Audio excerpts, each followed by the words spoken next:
whenever you start to market electronic music, they're always want you to identify what subgenre you fit into. And I always kind of hit a wall with that because none of them, especially the contemporary ones, really have anything to do with what I would describe as the sound. You know, I've been inspired by a variety of different electronic musics, and I've always felt more at ease kind of just experimenting and trying whatever genre or style suits me. So I mean, I have some things that sound very club and very dance, some things that sound very new wave, and I have some very heavy guitar-driven songs too. But all of it is with the idea that it's kind of built on a framework of technology and sequencing and electronic beats. When I was a kid, everything that I know how to do really was self-taught. And when I started, I'd find music that would make me want to make music. Specifically, Gary Newman was kind of the one that I always had in my mind, and begged my mom to get me a keyboard. And then I want to say probably my 13th birthday, she got me what is now a classic, the Casio SK1, which was one of the first sampling keyboards that was really available to most consumers.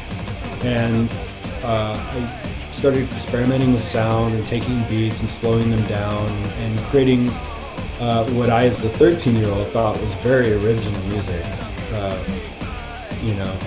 But I would call it audio art, and I would sort of like give it on cassettes to my friends, and most people were not at all impressed by this. But you know, I just didn't let their lack of enthusiasm stop me. So I kind of continued building skills, and eventually, you know, I started to get brave enough to start talking about playing with people.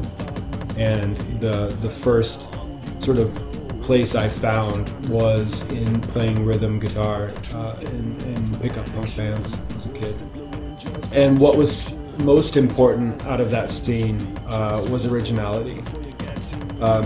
Because, you know, you were kind of down with the same instruments, finding something unique to do with them was important, because then otherwise you just sound like every other band, and who needs you? Was it about 96 that I was still sort of trying to find a place for electronics in the bands that I was playing in, and started to get very frustrated with the fact that it seemed like everybody I wanted to play with was interested in playing sort of contemporary, or at the time, college pop rock. You know, this was as grunge was dying. And there was enough of that in the world. You know, I had lots of those bands that I thought were great, but I just didn't want to make more of it because there was plenty. Again, originality was super important to me. And that's one of the great things about electronic music, is because it's always evolving and you know, somewhat in pace with technology. You know, the sound has evolved too. So I was looking for an avenue for electronics, and then it started to occur to me that a lot of the people that were inspiring me didn't play with anyone else. You know, they just did everything themselves. And I was already you know, recording demos with a 4-track recorder. So I thought, well, why not do this? Why not try it myself and see what I can get done on my own? There's a graphic designer who was talking about how the computer won't make you a great designer. At best, what it will do is it will facilitate you working quicker. And particularly when trial and error is how you arrive at things, you can kind of rifle through a lot of bad ideas to get to the good one quickly. That fantastic art experience you have, where you will take a step and then the media will ask you to do something different with it. So you hear it and you respond to it, and then it's this dialogue that happens, and that dialogue, once it opens up, is the reason to make anything. That relationship with media where it really starts to become a dialogue. It's like, I mean, I hate to sound too prosaic about it, but it's almost holy, you know. With my fine artwork, I have consistently said, I am merely the receiver, you know. And that's been true since I had my real breakthrough moment with art, was suddenly realizing that it wasn't really coming from me. It was, I was receiving it, and it was my responsibility to honor the muse and make it real. And that's sort of this interesting thing about inspiration is if you are lucky enough to get it, you have an obligation to realize it. Because if you don't, that's a sure sign that you're not fit to get it again. And I've gone through lots of periods where I haven't made any work and really sort of struggled. But the reason why was because, you know, I'd had one good idea that I didn't finish. I sound very superstitious about it, but I really think it's true. Quincy Jones was saying, you know, music is just 12 notes, man, you know, and there are only so many places you can go with it. But if you manage to find a song that hasn't been sung before,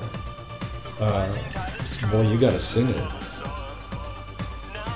There was a point in the time that I wasn't doing Mr. Moth that I had gotten very frustrated with the fact that was something that I really regarded as a core part of my identity, but I hadn't made anything in a long time at that point. And so I had been kind of dealing with trying to rediscover who I was. Was that music who I was anymore? Did it fit me? Who was that person? So I kind of gave myself a challenge, which was I'm going to get up tomorrow morning and I'm going to start a song, and my objective is going to be to finish that song by the end of the day. So in that, you know, no time to sort of reconsider, are these lyrics too basic? Am I being too obvious about this? You know, is it too rudimentary? I just didn't have time to consider any of that. So in that, I had forced myself to really expose myself emotionally, and that song really kind of became the mission statement of the album. And song is about finding yourself in a place where everything that you thought would fulfill you, you can have it and it may not do it. You may find that there's no such thing as fulfillment in acquisition. And the process of writing this album was me really kind of coming to the understanding of what sort of finishes the album in the title track, Desire, that sometimes it is the desire itself, anticipation, the wanting to anticipate what is on the other side of the horizon that drives us over that horizon. There's a new album and a new EP, all digital outlets. It's the Desire remixes. It's what I regard as a nice companion piece to the album that I put out last year called Desire. And I would kind of consider hearing them together. If you want to know more about me and the Mr. Moth project, there's a lot of information at my website, which is mrmoth.com.